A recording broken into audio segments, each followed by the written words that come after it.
दोस्तों, दुनिया में ऐसे बहुत ही कम लोग होंगे जिन्हें प्लेन में बैठना पसंद नहीं होगा। आप में से बहुत से लोग प्लेन में बैठे ही होंगे और बहुत से बैठना चाहते होंगे। अब प्लेन से जुड़ी एक और शानदार कहानी आपने सुनी होगी, लेकिन आज की कहानी वाकई में आश्चर्य से भरी हुई है। ये एक ऐसे एरोप्लेन की कहानी है जो टेक ऑफ करने के बाद 35 सालों तक हवा में रहा और जब उसे लैंड किया गया तो लोगों के उसे देखकर होश उड़ गए। जी हाँ दोस्तों, बहुत सारे लोग इस घटना को टाइम ट्रैवल से जोड़ते हैं, तो बहुत से लोग ऐसे भी हैं जो इस घटना को एक भूतिया घटना से जोड़ते हैं। घटना कुछ भी हो, लेकिन इस प्लेन की कहानी चौंकाने वाली जरूर है। आप खुद इस कहानी को पहले सुनिए और फिर आप खुद तय करके कमेंट में बताइए। चलिए शुरू करते हैं। दोस्तों, प्लेन का सफर जितना मजेदार होता है उतना ही रिस्की है, क्योंकि 35,000 फुट ऊपर हवा में अगर छोटी सी भी चूक हो जाती है तो आपका बचना लगभग नामुमकिन ही हो जाता है। लेकिन आज की इस कहानी की बात ही कुछ और है। हम बात कर रहे हैं ब्राजील की फ्लाइट नंबर 513 की।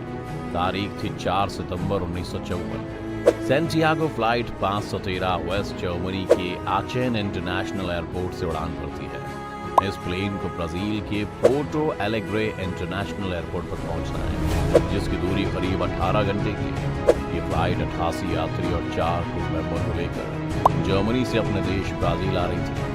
फ्लाइट के कैप्टन थे मिगुएल विक्टर क्यूरो।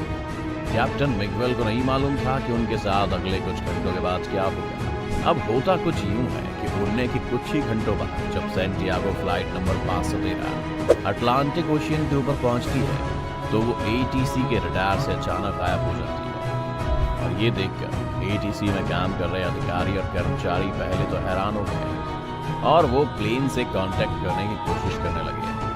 जब कुछ मिनटों बाद भी फ्लाइट रडार पर नजर नहीं आई तो उनके होश उड़ गए और उन्हें कुछ भी समझ में नहीं आ रहा था कि ये फ्लाइट अचानक से कहाँ चली गई है। और वो एरोप्लेन से लगातार संपर्क साधने की कोशिश करने लगी, मगर सेंटियागो फ्लाइट नंबर 513 की ओर से कोई जवाब नहीं मिल रहा था। ये देख तत्कालीन एटीसी की सभा बुलाई गई, जिसमें ब्राजील और जर्मनी के कुछ उच्च अधिकारी शामिल थे। सेंटियागो फ्लाइट के अचानक गायब होने की वजहों पर बात होने लगी, मगर किसी को कोई रास्ता समझ में नहीं आ रहा था। इसलिए एटीसी ने खोजकर्ताओं की टीम बनाई और उन्हें अटलांटिक ओशियन के लिए रवाना कर दिया, क्योंकि जब प्लेन का कनेक्शन एटीसी के रडार से टूटा तब वो फ्लाइट अटलांटिक महासागर के ऊपर उड़ रही थी। आमतौर पर जब कभी भी ऐसा होता है तो ये मान लिया जाता है कि कोई दुर्घटना हो गई और प्लेन किसी हादसे का शिकार हो गया। इस केस में भी एटीसी को लगा कि सेंटियागो फ्लाइट नंबर 513 किसी दुर्घटना के शिकार हो चुकी है। मगर जब खोजकर्ताओं की टीम अटलांटिक महासागर पहुंची तो उन्हें वहां कोई भी क्रैश हुए एरोप्लेन का मलबा नहीं मिला और ना ही सफर कर रहे किसी भी यात्री की मौत। फिर एटीसी की ओर से ये अनुमान लगाया गया कि हो सकता है कि प्लेन अटलांटिक महासागर की गहराइयों में चला गया और इसके लिए भी एक टीम बनाई गई। खोजकर्ताओं की टीम ने करीब हर वो जगह छानबीन कर ली जहां प्लेन के होने की उम्मीद थी, मगर प्लेन का कोई सुराग नहीं मिला। एरोप्लेन के इस तरह से गायब हो जाने की वजह से सफर कर रहे यात्रियों के घर वाले बहुत दुखी थे और जानना चाहते थे कि प्लेन के साथ आखिर हुआ क्या। सेंटियागो एयरलाइंस के पास इसका कोई जवाब नहीं था। कुछ दिन बीते हफ्तों में, कुछ हफ्ते बीते महीनों में, कुछ महीने बीते सालों में, मगर प्लेन का कोई सुराग नहीं मिला। इस तरह करीब 2 साल तक सर्च ऑपरेशन चला और आखिर में इस सर्च ऑपरेशन को हमेशा हमेशा के लिए बंद कर दिया गया। अब तारीख आती है 12 अक्टूबर 1989 की। एक अज्ञात एरोप्लेन ब्राजील के पोर्टो एलेग्रे इंटरनेशनल एयरपोर्ट की ओर तेज गति से बढ़ता हुआ आ रहा था। एटीसी में काम कर रहे कर्मचारियों को रडार पर जैसी इस प्लेन की सूचना मिलती है और वो अज्ञात प्लेन से संपर्क साधने की कोशिश करते हैं, मगर प्लेन की ओर से कोई जवाब नहीं आता और वो तेज गति से लगातार एयरपोर्ट के रनवे की ओर बढ़ रहा था। लगातार प्लेन से संपर्क साधने की कोशिश जब नाकाम हो जाती है तो आनन फानन में रनवे को खाली कराया जाता है और कुछ ही मिनटों के बाद एक अज्ञात फ्लाइट ब्राजील के एयरपोर्ट पर लैंड कर जाती है। एटीसी के अधिकारी और कर्मचारी तुरंत अपने ऑफिस से निकलकर रनवे की ओर भागते हैं और जब वो वहां पर पहुंचते हैं तो उन्हें जो दिखाई देता है वो देखकर उनके पैरों तले जमीन खिसक जाती है, क्योंकि वो अज्ञात फ्लाइट उसी सेंटियागो एयरलाइन कंपनी की थी और ये कंपनी 1956 को ही बंद हो चुकी थी। यानी ठीक सेंटियागो फ्लाइट नंबर 513 के गायब होने के 2 साल बाद। जो भी अधिकारी और कर्मचारी इस प्लेन को भी देख रहे थे वो प्लेन बिल्कुल नया जैसा लग रहा था। उन्हें कुछ समझ में नहीं आ रहा था कि आखिर जिस कंपनी को बंद हुए 33 साल हो चुके हैं उसका नया प्लेन रनवे पर कैसे लैंड कर सकता है। उन्होंने कर्मचारियों को प्लेन के अंदर जाकर देखने के लिए कहा और जैसे ही वे लोग अंदर गए उनके मुंह से चीख निकल गई।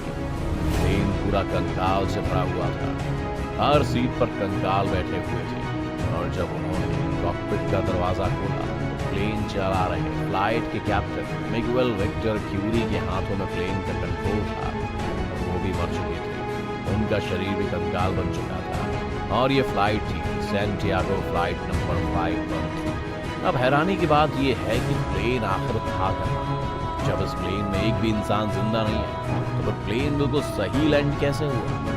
प्लेन का इंजन चालू कैसे है? प्लेन बिल्कुल ब्रांड न्यू कैसे है? अब ये सारे सवाल किसी आम इंसान का दिमाग घुमाने के लिए काफी थे। कहते हैं कि पैनिक ना फैलने की वजह से ब्राजील सरकार ने इस खबर को रोक लिया। फिर इसकी जांच शुरू हुई और अलग अलग तरह की थियोरीज निकलनी शुरू हुई। सबसे पहली थियोरी ये आई कि ये प्लेन उड़ने के बाद किसी टाइम ट्रैवल में फंस गया, यानी किसी ब्लैक होल के अंदर चला गया जिसकी रेडिएशन से इन सारे लोगों की ये हालत हो गई। दूसरी थियोरी ये आई कि किसी एलियन का शिकार हो गया। तीसरी थियोरी ये आई कि ये किसी इंसानी साजिश और एक्सपेरिमेंट का नतीजा है, लेकिन ये सब सिर्फ और सिर्फ थियोरी थी, इसका कोई भी पुख्ता सबूत नहीं था। इसके साथ क्या हुआ और ये सवाल आज भी सवाल है। ब्राजील की सरकार ने इस घटना को बहुत छुपाने की कोशिश की, मगर 1989 में फेमस पत्रकार एडविन फिशर ने इस घटना से पर्दा उठाया। उन्होंने एक आर्टिकल में इस पूरी घटना को छापा। जैसे ही घटना अखबार में छपी, लोगों के बीच फैली सैंटियागो नंबर 513 की कहानी ऐसे फैली जैसे जंगल में आग। लेकिन एडविन ने इस खबर का कोई पुख्ता सबूत नहीं दिया था। मसलन सिर्फ एक एरोप्लेन की फोटो अखबार में थी, कोई कंकाल की फोटो नहीं। इसीलिए इस कहानी को लोगों ने दो भागों में बांट दिया, जिसमें से कुछ लोग इसे सही मान रहे थे और टाइम ट्रैवल और भूत जैसी चीजों से रिलेट कर रहे थे, तो वही दूसरे लोग भी थे जो इस खबर को सिर्फ पब्लिसिटी स्टंट मान रहे थे और इस खबर को झूठ के सिवा कुछ नहीं बताते हैं। आपको क्या लगता है? आप हमें कमेंट करके बताएं। अगर ये वीडियो आपको पसंद आई हो तो इसे लाइक और शेयर जरूर करें। अगर आप चैनल पर नए हैं या आपने चैनल को सब्सक्राइब नहीं किया तो इसे सब्सक्राइब जरूर करें।